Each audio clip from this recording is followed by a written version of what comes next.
예수 그리스도의 복음을 딱 한마디로 요약하자면 뭐라고 할 수 있을까? 그것은 하나님 나라입니다.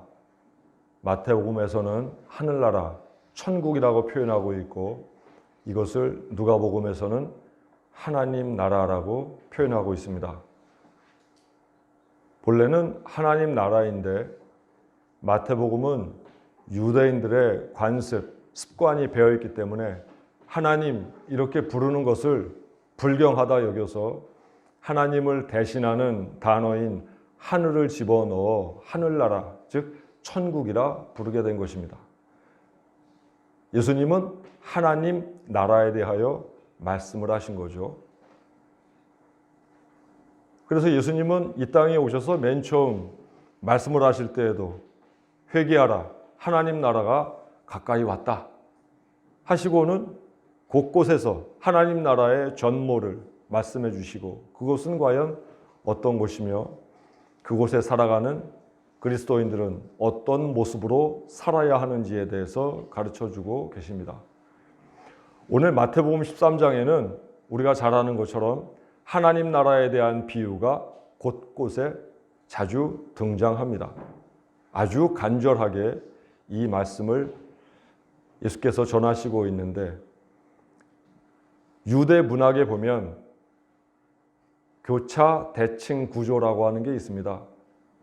그래서 맨 위에 부분과 제일 아래 부분이 같은 내용을 이야기하고 그 다음 부분과 마지막에서 두 번째 부분이 같은 내용을 이야기하고 그래서 그래프처럼 보자면 이렇게 통하고 이렇게 통하고 이렇게 통해서 결국 정말 하고 싶은 얘기를 어디서 하냐면 이 중간에서 합니다. 근데 오늘 우리가 읽은 마태복음 13장이 바로 그 중간 부분에 해당하는 곳입니다. 그게 왜 그런지는 설명이 좀 더 필요하기 때문에 언젠가 나중에 말씀을 드리죠.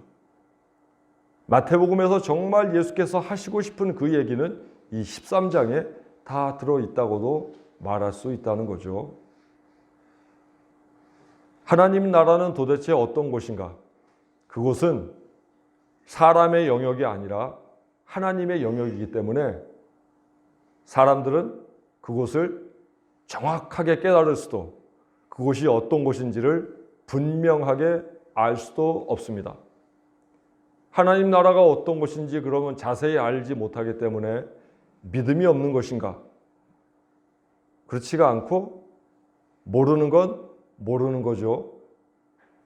하나님만 아는 건 하나님만 아시는 거지 믿음이 있다고 하여 하나님이 하시는 일조차 인간이 할 수 있다라고 여기는 그 자체가 오히려 불신앙인 거죠. 신비는 신비의 영역으로 남겨둘 때에 거기에서 능력이 생기고 상상력이 생기고 더 큰 영향력을 증폭시키는데 왠지 종교가 쇠락하고 종교가 세속화될수록 하나님의 영역을 자꾸 넘볼 때가 많다는 거예요.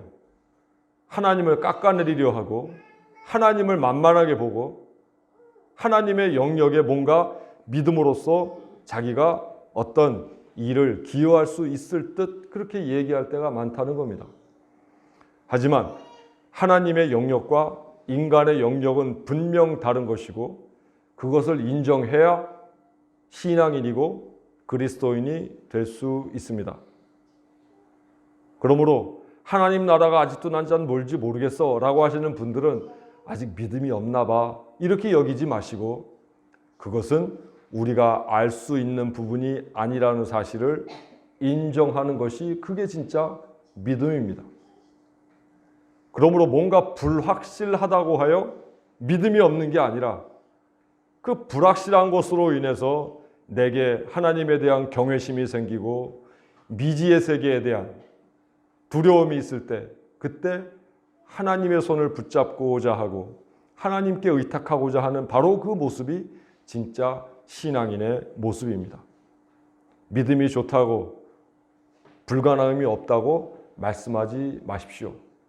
기도로서 모든 일들이 다 해결될 수 있다고 말하지 마십시오. 기도로 해결될 수 있는 문제가 기도로 해결되지 않는 문제보다 훨씬 적습니다.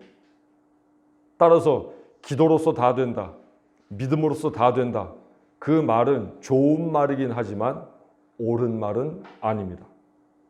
안 되는 건 안 되는 거죠. 하나님 나라가 어떤지를 예수께서도 그 실체를 알려주고자 하지만 아무리 어떻게 표현해도 인간이 알 수 있는 영역이 아닌 거죠. 그래서 예수께서 선택하신 방법이 비유입니다. 비유는 뭔가 사람이 잘 깨닫지 못할 때 그 사람이 알만한 용어와 사고, 구조를 가지고 설명을 해주는 방법인 거죠. 그 비유를 그래서 예수께서 드신 거죠. 오늘 예수께서 드신 비유는 바로 감추인 보화의 비유, 그리고 좋은 진주의 비유입니다.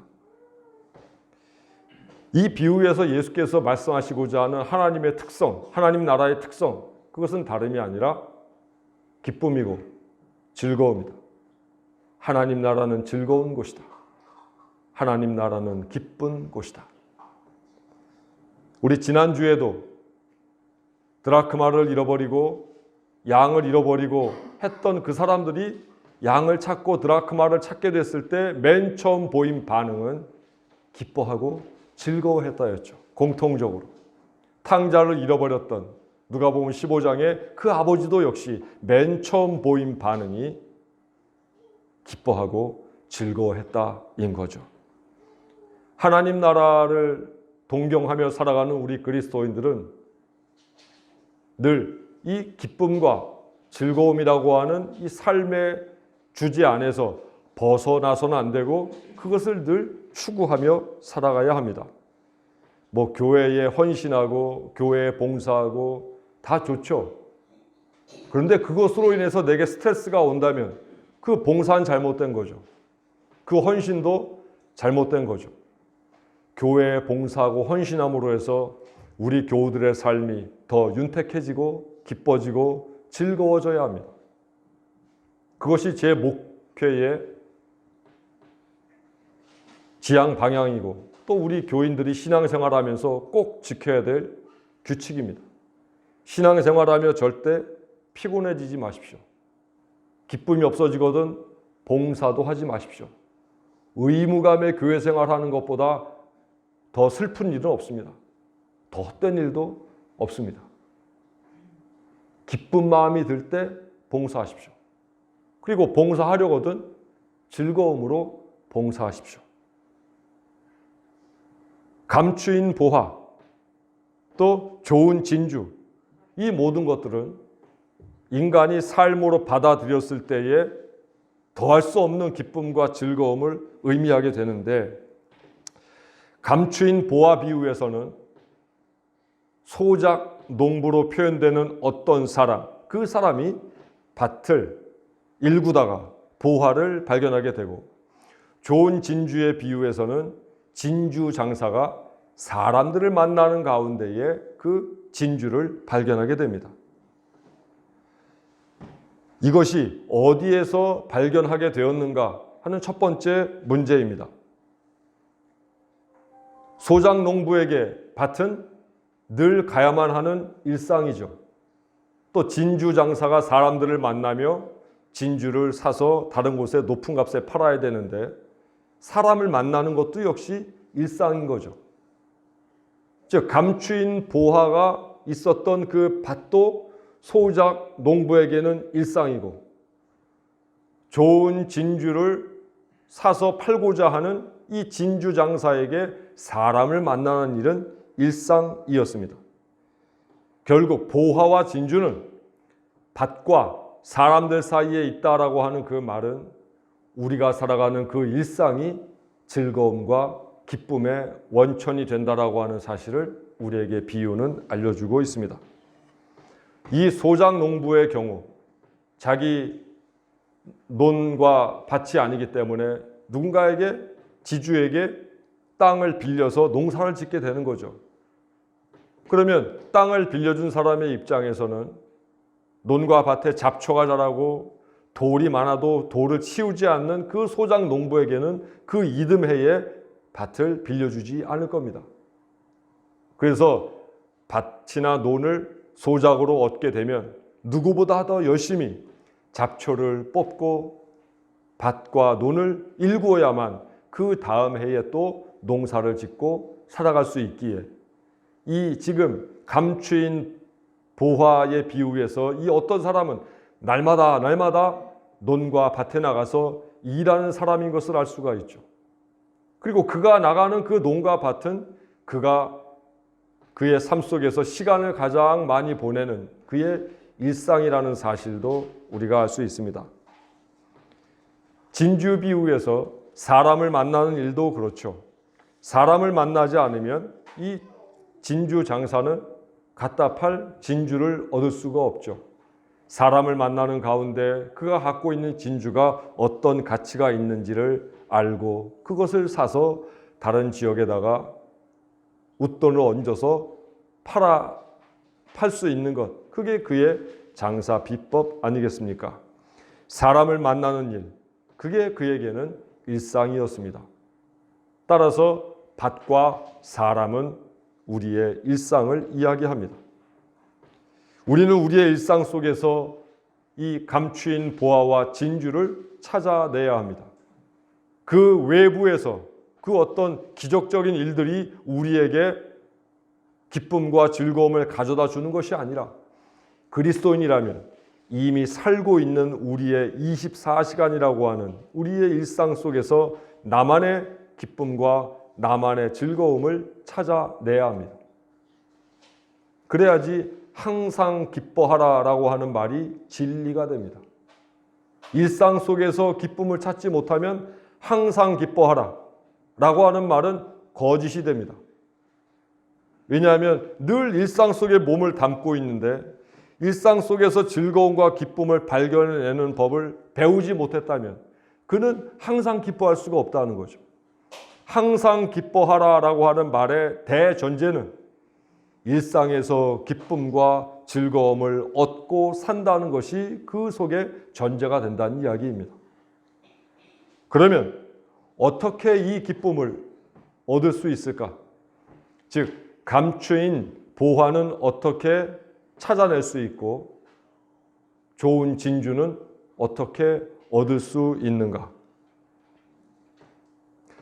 그 해답은 오늘 말씀해 보시면 44절 그리고 45, 46절을 보시면은 공통된 단어들이 나와요. 그래서 성경을 읽을 때 한 구절만 은혜 받고 빨간 줄 치지 마시고 그 앞에 절, 그 뒤에 절을 함께 읽어서 공통적인 내용, 공통적인 단어, 공통적인 표현이 무엇인가를 발견해내시면 지금 이 맥락에서 무엇을 강조하려고 하는지를 알 수가 있죠. 44절에 보시면 감추인 보화와 같으니 사람이 이를 발견하고 숨겨두고 기뻐하며 돌아가서 자기의 소유를 다 팔아 그 밭을 샀느니라. 발견하고 자기의 소유를 다 팔아 사느니라. 46절 값진 진주 하나를 발견하며 자기의 소유를 다 팔아 그 진주를 사느니라. 공통된 거는 발견하고 모든 걸 다 팔아 샀다. 이게 공통된 거죠. 즉 보화와 진주를 우리 삶 속에서 캐내는 가장 좋은 방법, 발견해내야 합니다. 알아야 합니다. 발견해내지 못하면 있어도 소용이 없습니다. 정리정돈을 잘 하자 이렇게 말하는데 우리 집안에 분명 뭔가가 있어요. 근데 내가 찾지 못해요. 그럼 그거는 있는 겁니까? 없는 겁니까?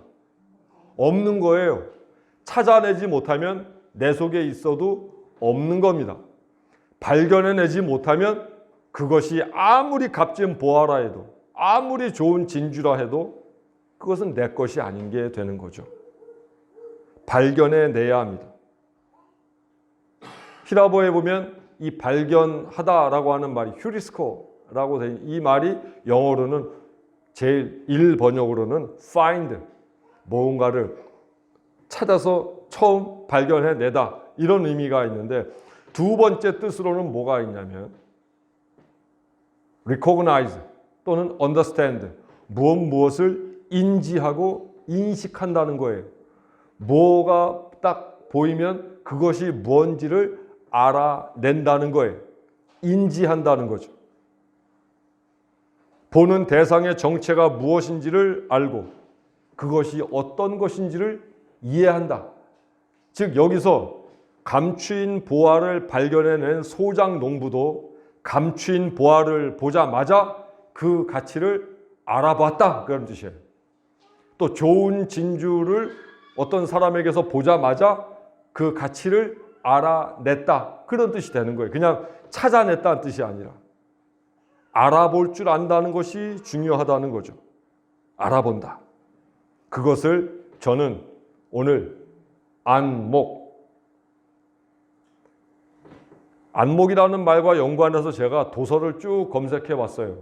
안목이라는 말이 제일 많이 쓰이는 분야가 있는데 그 분야가 어디냐면은 바로 박물관과 연관된 일이에요.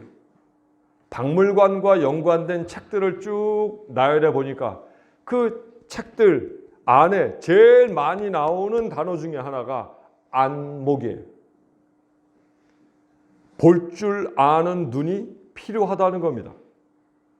그것은 비단 박물관에 근무하는 연구사들에게만 필요한 게 아니라 이 삶을 살아가는, 우리의 일상을 살아가는 우리에게도 그 안목이 필요합니다. 물건을 잘 고르고 사람을 잘 설득하면 우리 뭐라 그러죠? 야, 그 사람 참 안목이 있어. 안목이 참 좋아. 안목이 있다. 이렇게 이야기하죠. 볼 줄 아는 눈이죠. 대신에 꼭 골라도 못된 것, 잘못된 것만 고르는 사람들이 있죠. 연기는 잘하는데 작품을 잘 선택하는 사람은 늘 좋은 상을 받기도 하고 또 인기를 더욱더 많이 끌기도 합니다. 그래서 배우도 안목이 있어야 작품을 골라내는데 연기는 잘하는데 작품을 고르는 능력이 없어서 늘 뒤처지는 연기자들도 있어요. 안목이 없기 때문이죠. 그래서 안목이 없는 사람을 우리는 뭐라고 하냐면 다 같이 한번 따라해 보시죠. 졸목. 알아볼 줄 모르는 사람이에요. 졸이라고 하는 말은 졸짝 얘기하잖아요. 졸필, 졸짝, 서툴다, 둔하다 그런 뜻이에요. 그래서 어떤 것을 알아보는 데 있어서 서툴다라고 하는 것을 우리는 졸목이라고 합니다. 오늘 말씀을 우리 보면서 우리가 살아가는 일상 속에서 내게도 어떤 감추어진 보화가 있고 정말 좋은 진주가 내 일상 가운데 스며 있음에도 불구하고 안목이 있으면 그것을 발견하지만 여전히 안목이 없어 졸목으로서 살아가면 그 보화와 진주는 여전히 내게 발견되지 않아 나는 늘 불행한 사람, 기쁨과 즐거움을 느끼지 못하는 사람으로 살아갈 수밖에 없습니다. 사람이 성숙해 간다는 건 뭐죠? 사람이 어른이 되었다는 건 뭐죠? 다름이 아니라 안목이 넓어졌다는 겁니다. 안목이 좋아졌다는 겁니다. 보는 눈이 남과는 다르게 변해간다는 것, 그게 사람이 또는 인생이 성숙해져 가는 것을 의미하는 거죠.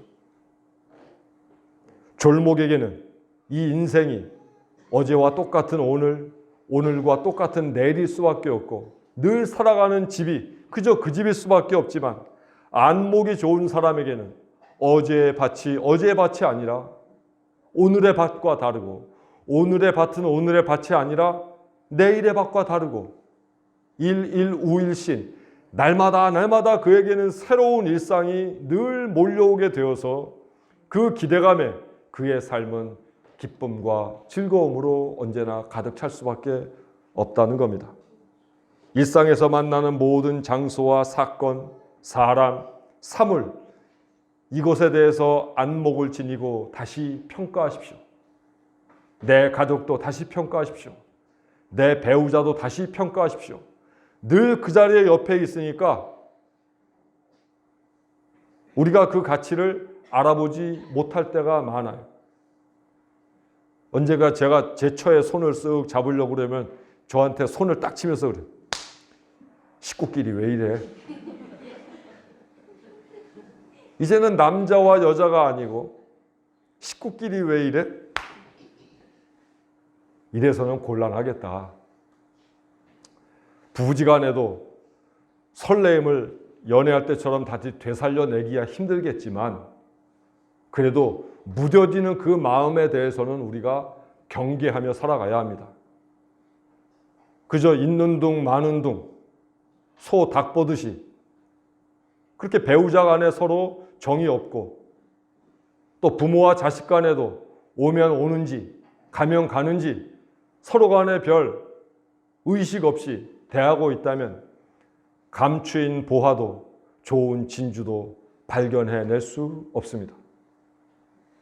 정말로 내 옆에 있는 그것이 가치가 없기 때문에 내 눈에 뜨이지 않는 게 아니라 우리에게 안목이 없어서 내가 그것을 알아보지 못하는 겁니다. 그러므로 이제는 어떤 새로운 것으로 내 삶을 채우려고 하기 이전에 먼저 내 곁에, 내 속에 나와 함께 있는 것들에 대하여 새로운 안목을 가지고 그 가치를 우리는 재평가해 봐야 합니다.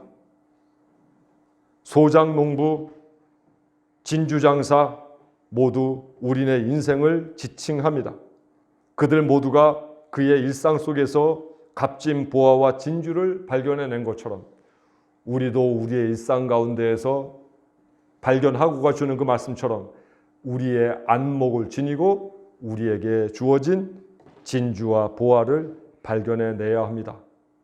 백날 땅을 파도 보화를 찾아낸다고 해도 그것을 알아볼 수 있는 안목이 없으면 아무 소용이 없습니다. 세상에서 제일 좋은 진주를 만나도 안목이 없으면 아무 소용이 없습니다.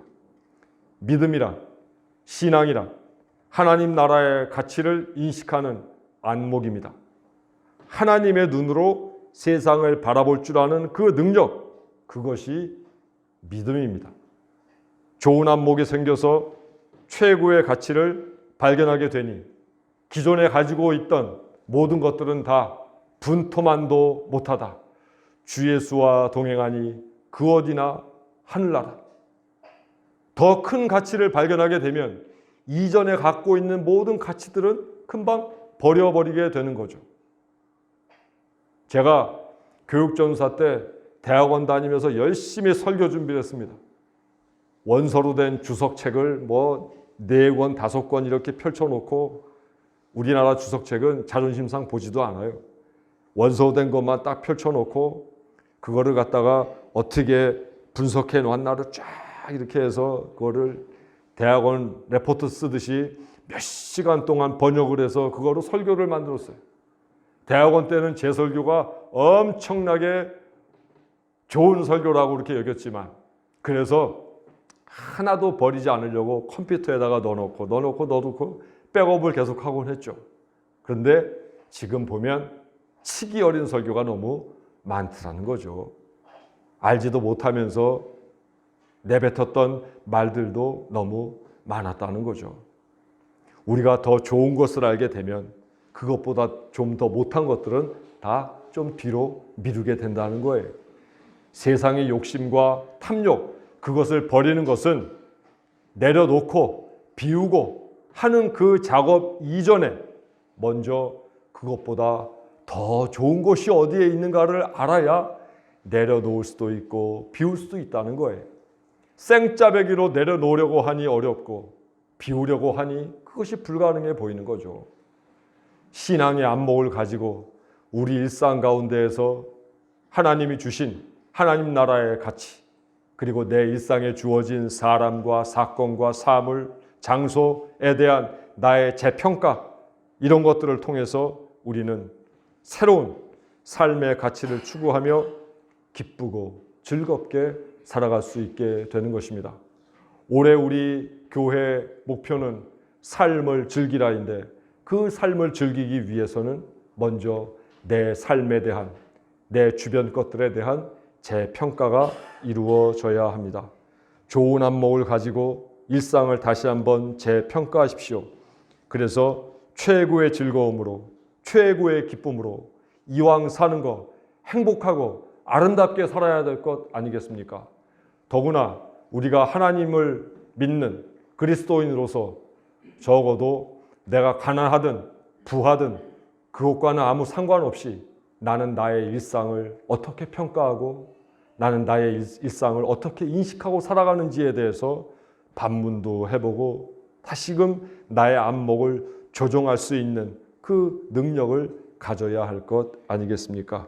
모쪼록 우리 원천교회 모든 교인들은 하나님이 주시는 이 신앙의 안목을 지녀서 남들이 보지 못하는 것을 볼 줄 알고 남들이 놓쳐버린 것에 대한 가치를 발견해내고 그 가치를 품에 안고 항상 기뻐하라, 쉬지 말고 기도하라, 범사에 감사하라 하시는 그 음성을 들으며 삶을 하루하루 일구어 가시기를 간절히 부탁드립니다.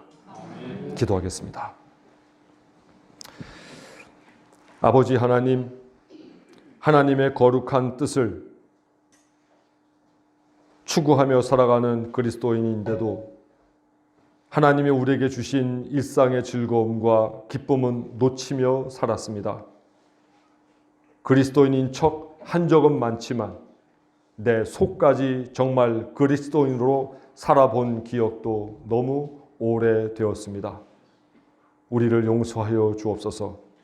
이제 주신 말씀대로 새로운 안목을 지니고 이 세상 바라보게 하시고 더 높은 시선, 하나님의 시선으로 나의 일상을 바라보아 내 일상 주변에 널려있는 값진 보화들과 진주들을 발견할 수 있게 도와주시옵시고 내게 있는 가족들과 내가 살아가는 집과 내가 대하는 모든 사물들이 나에게는 금쪽 같은 아름다운 행복의 조건들이며 환경들인 것을 늘 잊지 않고 살아가게 하옵소서.